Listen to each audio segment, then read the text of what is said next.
Whatever happened to the automaton Series EV?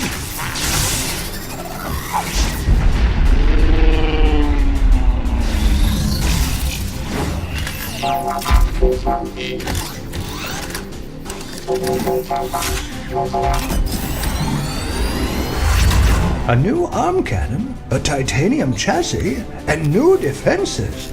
It looks like our hero's childhood friend got an upgrade. EV2's integrated arm cannon dispels heat, enabling her to deliver damage in a dazzling array of shot patterns based on the weapon canister she equips. When she wants to deliver an added punch, she charges up her arm cannon to release even more devastation. Each weapon canister changes the effect. With her proton beam, EV2 places a series of nodes to zap and slow her enemies. The result is geometric destruction of limitless possibilities.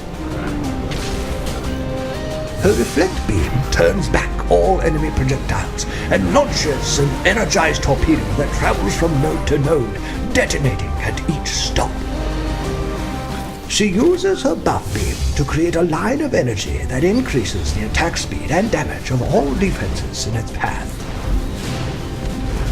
EV2's weapon manufacturer utilizes digital printing technology to create weapons of mass destruction. Here, EV2 lays down a series of nodes that debuffs and damages enemies. Every enemy terminated inside fuels the device.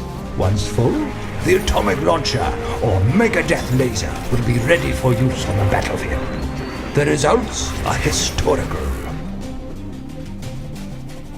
Her anti-gravity bots hover where she places them until shot, causing them to detonate.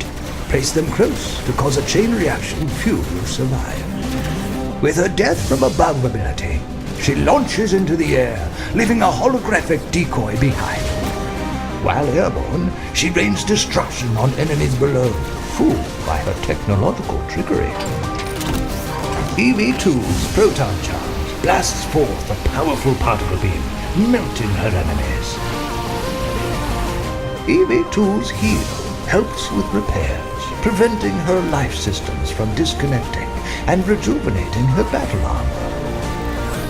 Each of EV2's abilities generates heat instead of using mana, so be careful not to overheat.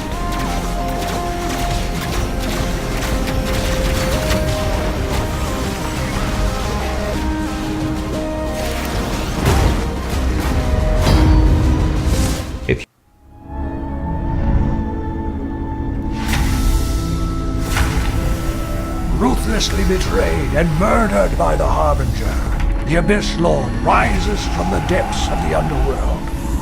The madness in his eyes burns with revenge. Vowing to destroy all who may invade Etheria, he summons the skeletal remains of the Old One's army and the ethereal spirits of the fallen knights to do his bidding. His first defense is the Colossus. This ultimate immovable defense and obliteration. This demonic undead warrior crushes enemies while also acting as a powerful blockade. His bone arches are tied together for eternity and can fire upon enemies walking down parallel lanes.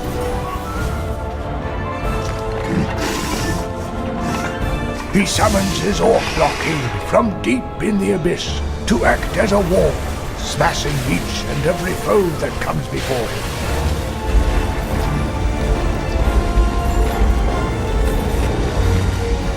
Meanwhile, his skeletal Ramster, while once cute and cuddly, is now a monstrosity that spews abyssal flames at all enemies that walk by. His first ability, the Abyss Stone, can be summoned quickly to unleash devastating pulses of damage at enemies in an area for a short period of time. The Knight of the Abyss can be called forth from the spirit world to whirlwind in place, stunning, knocking back, and slicing through the Old One's forces. With his direct command ability, the Abyss Lord can order each of his minions to execute an incredibly deadly attack. His Bone Archers will unleash a volley of flaming arrows from the sky on 2 lanes. His Orc Blockade will frenzy, dealing tons of damage quickly. And finally, his Skeletal Ramster will turn into a flamethrower of abyssal flame. And finally, if you're in need of some health, the Abyss Fountain will bring energy from the spirit world to soothe the wounds of all nearby.